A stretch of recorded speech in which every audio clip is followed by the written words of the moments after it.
these first surveyors that we're talking about before 1855 worked solely west of the Cascades in the interior valleys, Willamette Valley, Rogue Valley, Umpqua Valley, and in Washington, in western Washington, to lay that out. But in the process, they were developing the framework for the economic and the commercial and the economic growth of Oregon, that would tie it to the rest of the nation. They were encouraging more settlement. I mean, they were introducing a system that would rapidly bring Oregon along in development. Is that still used today? Is what they did? Yes. That is still surveyors who rightfully are proud of their profession still refer to and tie to and seek out those old survey markings. I mean, they're the basis for everything. Could you read a little bit more? Yes. I'm going to read again from someone else beside myself, but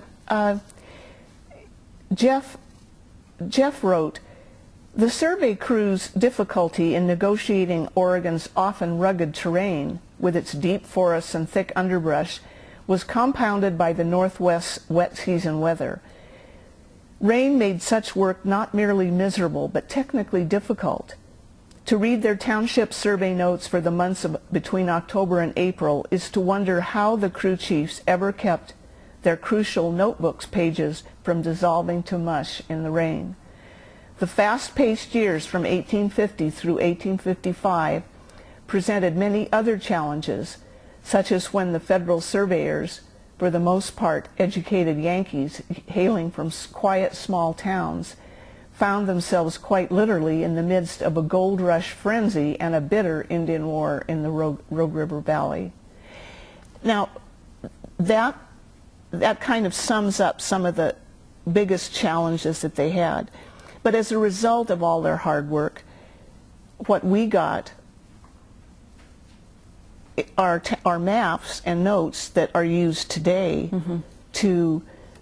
they're used by geologists to looking at soil types, botanists, biologists study native vegetation, historians. I mean, I initially got interested in this subject by using those early maps to try to figure out where Abel Hellman's barn stood, or because they're specifically noted by the survey records, so that you can really pin, a historian can look for things, scientists,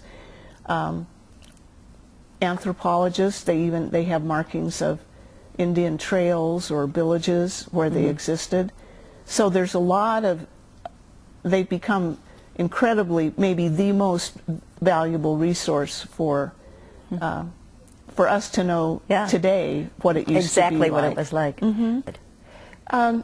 Yes, Wallace Stegner said of surveyors, "Surveyors are not heroic figures. They come after the explorers. They douse with system what was once the incandescent excitement of danger and the unknown.